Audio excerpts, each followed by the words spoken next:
Meu cumprimento a todos.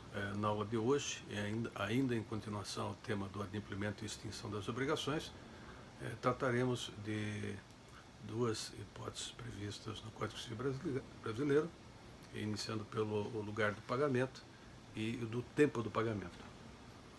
O lugar do pagamento, a previsão está incerta nos artigos 327 a 330 do Código Civil brasileiro, enquanto o tempo do pagamento está inserido nos artigos 331 a 333. Pois bem, dando então início à temática, né? Agora iniciaremos pelo lugar do pagamento. Percebam que na maioria das legislações, o domicílio do devedor é, em regra, o local do pagamento. Diferente também não é o que dispõe o nosso ordenamento civil pátrio. Nada impede, contudo, que seja fixado entre outro local do cumprimento da obrigação. Vejam que no silêncio das partes, ou seja, ao contratarem, né, quando as partes nada convencionam a respeito, reputa-se que a escolha recaiu sobre o domicílio do devedor. Então vejam, o que se aplica aqui é a lei geral. A lei geral é a lei aqui que eu me refiro, a 10.406/2002, ou seja, o nosso Código Civil brasileiro. As partes podem, como já sabemos, convencionar, se é isso não contrariar, né, o próprio sentido legal, né, como aquele, por exemplo, previsto no artigo 104 do Código Civil brasileiro, também o que está contemplado no artigo 166, inciso 2º e 3º do mesmo diploma legal, não é? Há, contudo, algumas exceções à regra. A primeira delas, a lei, né? A lei pode impor outro local para o cumprimento da obrigação, diverso do domicílio do devedor. É o que sucede, por exemplo, com o título de crédito, pois a lei fixa como local do pagamento o domicílio do sacado. A outra exceção à regra é a que decorre das circunstâncias, né? Então, essas circunstâncias podem levar à fixação de lugar diverso, pois, ou melhor, diverso, né, para o pagamento, né, ou para o cumprimento da obrigação. E isso se deve, então, à vontade das partes. Então, essas circunstâncias, ou essas certas circunstâncias, né, sobretudo aqui, decorre daquilo que as partes convencionarem, certo? A outra exceção, a regra de que o pagamento deva ser realizado no domicílio do solvens, né, do devedor, é a que diz respeito à natureza da prestação, que pode ser quesível ou portável.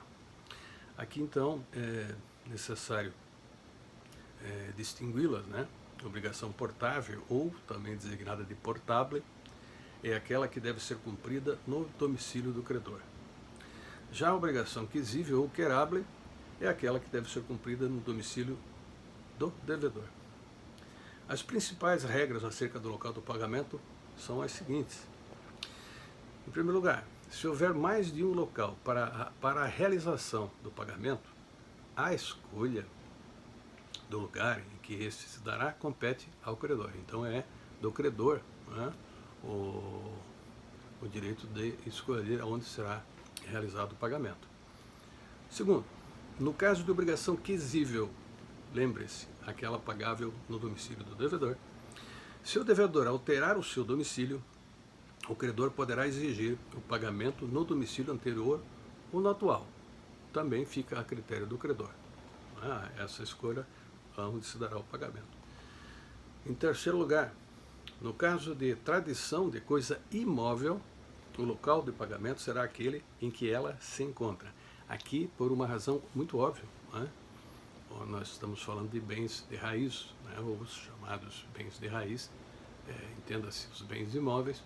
Por conseguinte, obviamente, a tradição deverá ser feita no local onde ele se acha situado.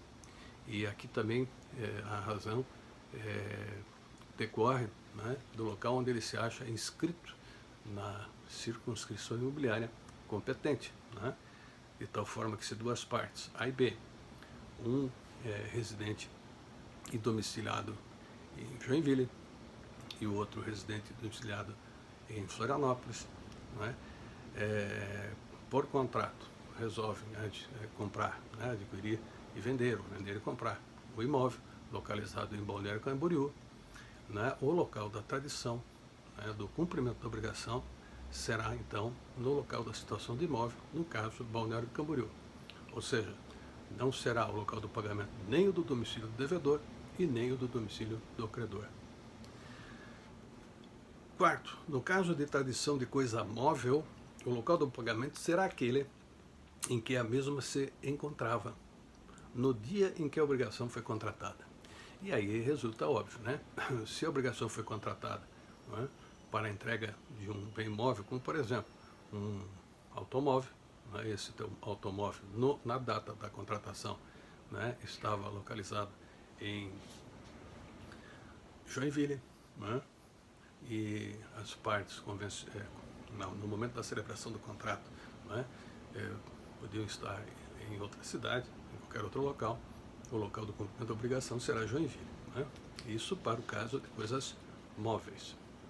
Em último lugar, no caso de serviços em determinado terreno, né, ou edifício, ou seja, relacionado a coisas imóveis, né, bens imóveis também, o local do pagamento será aquele em que se encontra o imóvel. Aqui, por uma razão física, né, geográfica, não poderia ser diferente, né? Uma situação que deve ser percebida pelos senhores e pelas senhoras é aquela em que o pagamento venha a ser reiteradamente feito em local diverso do ajustado no contrato, sem qualquer oposição do credor. Valerá presumindo-se a renúncia tácita do credor sobre o local determinado previamente. Bom, aqui nós estamos então que imaginar um contrato que contemple prestações sucessivas, né, ou por parcelas, em que se convencionou um local para o pagamento, né? Todavia, ao longo do tempo, o devedor efetuou o pagamento em local diverso daquele que foi convencionado por eles, né, pelas partes lá no contrato. Haverá então presunção tácita de que houve renúncia ao local do pagamento estipulado na avença. Bom, então essas são as considerações a respeito do local do pagamento, né? Aqui então, reiterando, que tem tudo a ver com dívidas portáveis e dívidas quesíveis, né? Lembrando que essas últimas, as quesíveis ou queráveis, são aquelas pagáveis no domicílio do devedor, e as portáveis, ou também chamadas de portáveis, pagáveis no domicílio do credor.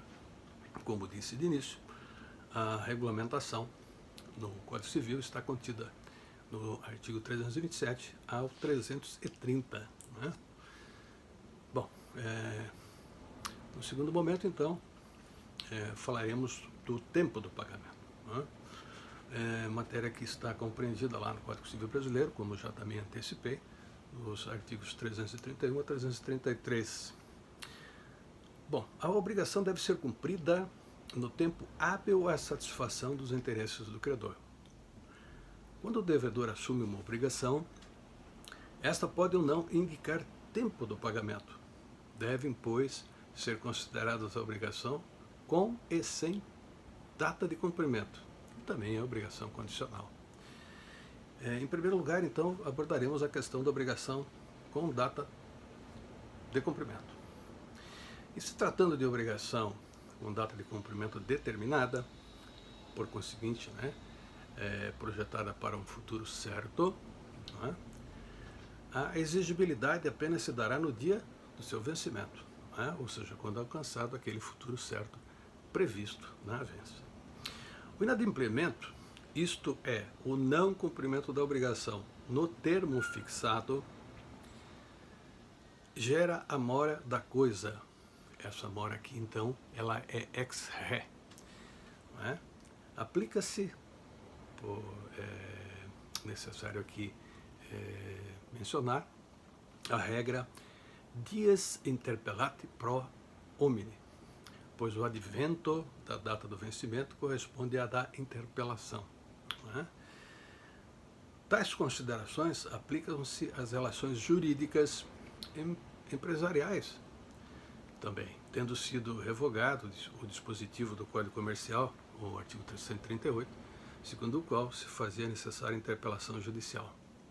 Bom, com relação aqui a essa aplicação da regra do dies interpellati pro homine, né? A tradução literal, né, aberta seria mais ou menos a própria data, né, o evento, né, consignado para o pagamento, se incumbe de constituir em mora o devedor. Né? Por isso que aqui numa tradução aberta, né, do que consta em latim para a língua pátria, né, poderia ser assim então descrita, né? O tempo se incumbe de caracterizar a mora sem a necessária intervenção do homem, né? Ou independente da intervenção do homem, né? Então por isso é que se designa de mora ex re, né? A obrigação, já há a obrigação sem data de cumprimento, né? É aquela sem data, né, previamente ajustada pelas partes. Nesse caso, a exigibilidade será imediata, uma vez ultrapassado o termo final indicado no meio de chamamento do devedor ao pagamento. Isso se dá mediante uma das seguintes modalidades de notificação. Notificação constitutiva da mora pessoal. E aqui ela é ex persona, né? Ao contrário da que anteriormente falamos, que é mora ex re, essa é ex persona. E ela se dá então mediante interpelação, notificação e protesto. Uma dessas três formas, não é, a depender do título constitutivo da obrigação, não é, deverá então ser promovida pelo credor, não é, para configurar a mora do devedor. Não é? Lembrando que mora tem a ver com inadimplemento. A mora ela pode ser simples, né, ou seja, o atraso, mas ainda possível de ser cumprida a obrigação, né, com os consectários decorrentes, não é? Ou ela caracteriza a impossibilidade de cumprimento, gerando a satisfação pelo devedor ao credor das perdas e danos. Né? Nesse caso, então, para que o devedor possa exigir o cumprimento da obrigação ou da indenização, conforme o caso, não é? Haverá necessidade de sua intervenção para constituição em mora do solvens. Ainda com relação a essa temática do tempo do pagamento, abordaremos agora a obrigação condicionada ou obrigação condicional, né? Como queiram. Tratando-se de obrigação condicional ou condicionada, ou seja, aquela cujo cumprimento depende da ocorrência de um evento futuro e incerto, o vencimento ocorrerá tão somente com o implemento da condição. Percebam aqui, não é, que no caso nós temos uma projeção para o futuro, mas esse futuro incerto, porque dependerá do implemento da condição estabelecida na avença para que o credor possa exigir o pagamento da obrigação pelo solvens, pelo devedor, não é? Então ela é sob condição. Há casos em que se possibilita o vencimento antecipado da obrigação. E aqui, obviamente, veja, nós estamos falando de uma condição, né? Então essa condição ela é suspensiva, né? Por conseguinte, ela suspende a exigibilidade da obrigação enquanto não se implementar a condição, ou seja, enquanto a obrigação não ocorrer. Fazendo-se também necessário aqui, já desde logo, mencionar que para que o credor possa exigir o pagamento dos solvens, quando do implemento da condição, deverá ele, né, o credor, cientificar o devedor da ocorrência desse implemento. Não é? Então é condição sine qua non para que ele possa exigir o cumprimento da obrigatio. Bom, falávamos aqui então das hipóteses de vencimento antecipado da obrigação. Temos então que o pagamento antecipado da obrigação, né, ou seja, o vencimento, melhor dizendo, antecipado da obrigação pode decorrer na hipótese de concurso parfiuns, ou seja, do concurso de credores aberto, né, em face da execução do devedor. Bom, o que nós compreendemos aqui, devemos compreender como concurso de credores? É quando concorrem vários credores do devedor comum, né, de obrigações diversas, ao patrimônio dele. Obviamente, se um dos credores tem uma obrigação, né, sujeita à condição, né, por exemplo, e ela é suspensiva, ele só poderia, então, como sabemos, e já falamos, exigi-la quando do implemento da condição, né, e desde que cientificado desse implemento ao devedor. Agora imaginem que esse devedor também tenha outras obrigações com terceiros, né, com outros credores, que o estejam executando em juízo. Não é? Então eles vão concorrer ao patrimônio comum desse devedor. Não seria então justo, né, e nem muito menos, né, desejável que ficasse sujeito esse credor, né, de obrigação condicional a aguardar o implemento dessa condição, que, como eu disse, é projetado para um futuro incerto. Então ele poderá, desde logo, né, dar por vencida antecipadamente a obrigação e exigir de imediato também o cumprimento dela pelo devedor. A outra hipótese de vencimento antecipado diz respeito àquelas circunstâncias em que um bem que garanta a obrigação, né? E aqui nós falamos de uma garantia real, que pode ser a hipoteca, não é? Por exemplo, ou o penhor, né? Que também recai sobre bens, né? São ambas calções, né? E são da espécie real, né? Quando ocorrer, melhor dizendo, a penhora, um ato de constituição judicial desse bem que garante uma obrigação. Desde que, obviamente, essa penhora, né, esse ato de constituição judicial, tenha surgido de uma execução de outro credor do devedor, né, que não aquele a quem o bem em garantia está beneficiando. Obviamente, também o credor poderá dar aqui por antecipadamente exigível a obrigação ou vencida a obrigação e, por conseguinte, exigível do devedor. E a terceira hipótese diz respeito à situação que decorre da insuficiência ou extinção da garantia fidejussória ou da garantia real da dívida. Então nós temos que imaginar aquelas situações em que o contrator, né, contenha uma garantia fidejussória, e aqui pode ser verificada no caso da fiança, quando, por exemplo, o fiador falece, né? Então, o caso do desaparecimento da garantia.